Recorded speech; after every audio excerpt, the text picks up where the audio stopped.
안녕하세요. 대단히 반갑습니다. 그릭난 장영TV 이종수입니다. 이번 시간은 1449번째 시간으로 남제이 회고록 12라는 글을 읽어드리겠습니다. 남제이 회고록 12 장기표와 권영길.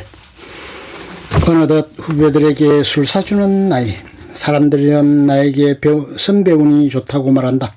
그동안 훌륭한 선배들을 만나 종애를 받고 술을 함께하면서 교인이 되는 이야기도 많이 들었다.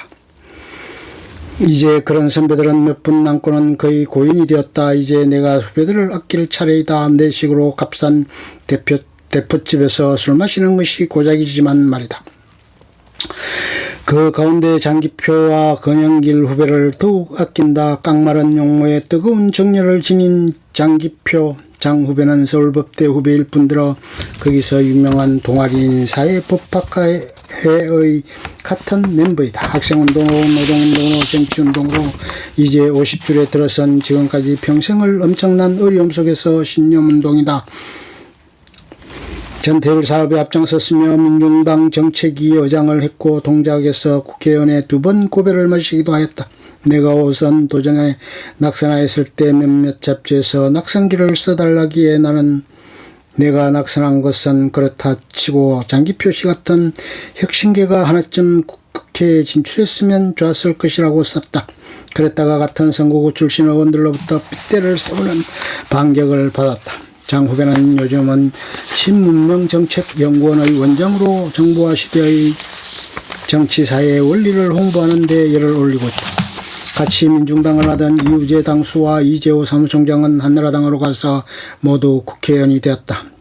철저한 운동권이고 혁신계이지만 그동안 대우재벌의 김우중 회장과 함께 세계 일주를 하는 등 많이 변모했다. 얼마 전에 술을 했더니 아주 작은 규모의 기업을 경영하는 경험을 쌓고 싶다고 간절하게 말하였다. 진보 정치인으로서는 아주 좋은 착상이라고 본다. 역시 경제를, 기업이 돌아가는 것을 알아야만 진보 정치도 땅에 발을 딛고 말할 수 있는 것이다. 장 후배와 대표집의 자리를 함께하고 앉으면 끊임없이 그의 말이 계속된다. 오랫동안 정치를 한 내가 오히려 듣는 입장이다. 주로 이제 정부와 시대가 되었으니 모든 것이 달라져야 하겠다는 것이다. 노동운동도 진보정치도 모두 말이다. 깡마른 용모에 정열적으로 열변을 토하는 그를 나는 물끄러미 바라보며 역시 저런 정열이 있어야 진보정치도 하고 사회도 개혁할 수 있겠구나 했다. 그런 장 후배가 요즘은 더욱 성숙해진 것 같다. 최근에 빈대떡집에서 자리를 같이 하니 내가 원래 감투를 좋아한다 아닙니까? 그래서 원장 감투를 하나 쓴 것이지요. 그는 밀양 출신이다. 자기를 객관화하고 자기를 조롱할 줄 아는 것이 인간적 성숙이 아닌가. 그런 정치인은 큰 과오를 범하지 않는다. 두꺼비 파리 잡아먹다 술 마시며 영 말이 없는 권영길 장 후배와 비슷한 연배인 권영길 후배는 1997년 대통령 선거에 국민성리 21의 대통령 후보로 나선 여하튼 걸물이다. 내가 1972년 서울신문 편집국장으로 옮겨가 보니 그는 사회부 기자로 있었다. 편집국장이 하는 일 가운데 중요한 것 하나는 돌려가며 술을 사주는 일이다. 기자들의 사기도 올려주고 의견도 친밀히 듣고 그때 30명쯤 되는 사회부 기자와 술을 마시면 끝까지 따라붙어 국장 1차 사시화하는 것이 권영길 기자다. 술이 장사했다.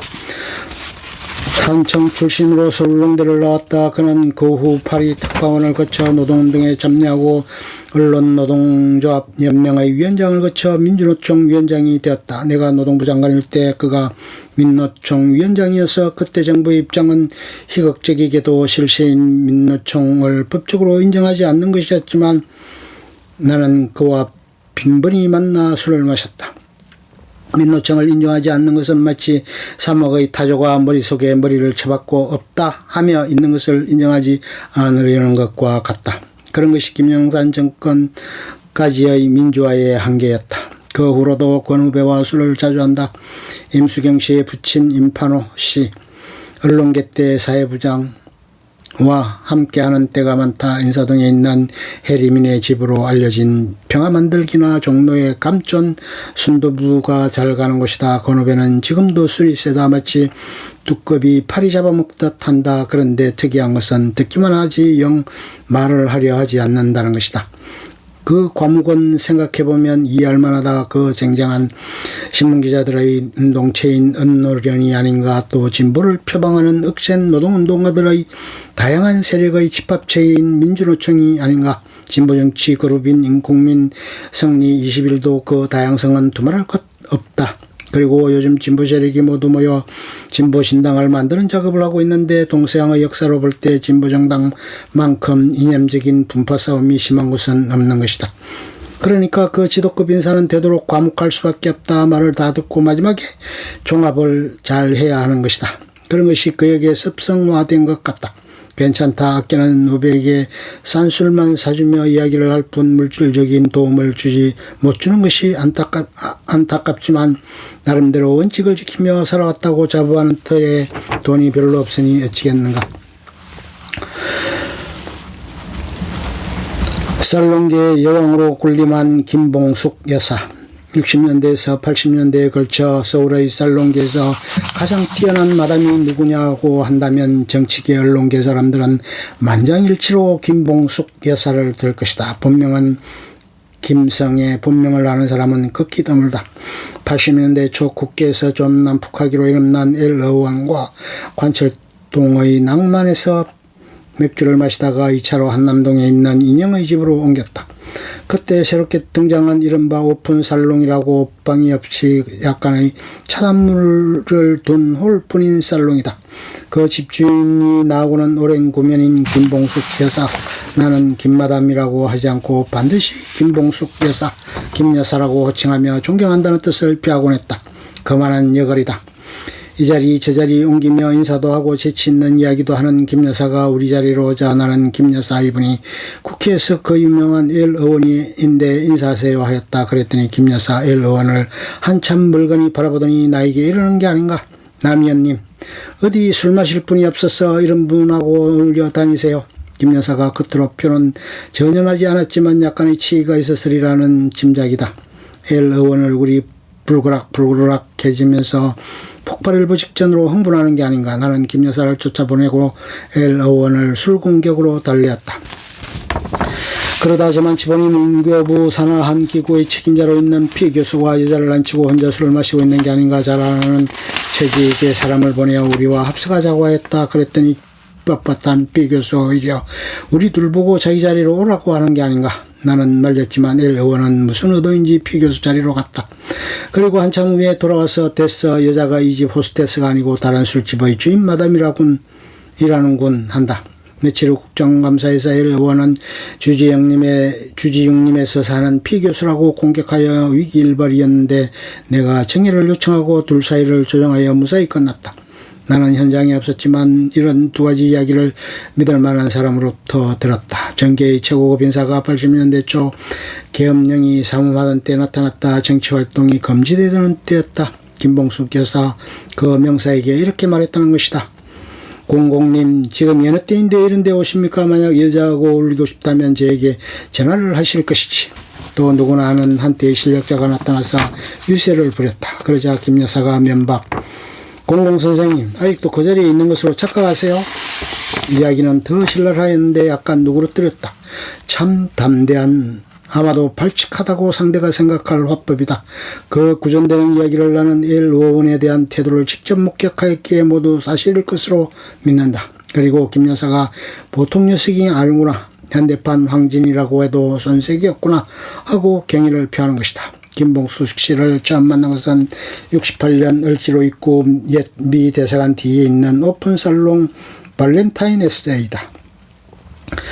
조선일보 논설이었던 나는 우연히 갔다가 김 여사의 미모와 세련됨에 놀랐다. 손님도 박정희 대통령 말고는 모두 떨렸다는 이야기가 날 정도여서 정일건, 장기영, 김종필, 김택수 씨 등등 대한민국 명사록에 나오는 면면들이다. 공화당 중진 K 의원은 김 여사가 더 젊었을 때 처음 보고는 한국에 이런 미인이 있느냐 하고 놀렸다고 우리들에게 이야기를 털어놓았다.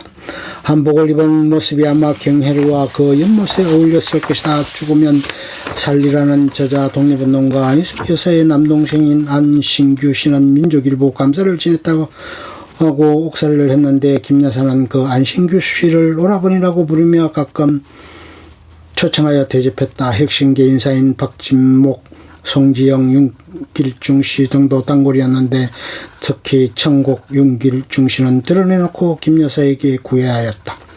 국회 부회장 때에는 김 여사가 강남에 황실을 개점하자 엄청나게 큰 화분에 큰 글자로 국회 부회장 윤길중이라는 띠를 메어서 보냈다. 모두에게 당당히 알리려는 것이다. 김 여사가 더욱 장안에 화제가 된 것은 문학평론가로 이름을 날리는 H씨가 주간지에 나의 가출선언이라고 기고를 하며 사랑 고백을 하였사이다. 둘은 간 통째로 쇠고랑을 찾고 그 후 결혼했으며 1년 후에 이혼을 했다는 것은 알만한 사람은 다 아는 이야기다. 그것도 하나의 단편소설 같은 사랑 이야기다. 술집은 특히 살롱은 그 가운데서도 오픈 살롱은 주인 마담의 미모, 품위, 재치 등이 중요하다. 마담의 분위기가 그 집 분위기가 되는 것이며 그 분위기에 끌려 손님이 모이는 것이다. 미모를 놓고도 여러 가지 표현을 할 수 있다. 우리는 미인이다, 예쁘다, 애교가 있다, 청초하다 등으로 표현하지만 예를 들어 영어에는 그 표현 방법이 훨씬 많은 것 같다. 김봉숙 여사는 프리티보다는 뷰티풀에 가까운데 보조개가 하나 있어 차밍하기도 하다 할까. 고향은 진남포 권철하니 여기에도 남남북녀가 해당되는 것일까.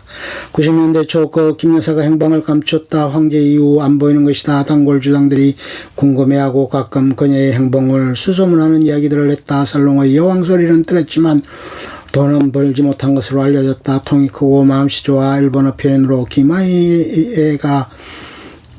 기마애가 있다고 하였다. 그래서 돈은 벌었지만 종사하는 남성의 사업에 꼬라박곤 하였다는 것이다. 행방불명된 지 5년여 지났을까 드디어 소식이 전해졌다. 소스는 강신옥 변호사.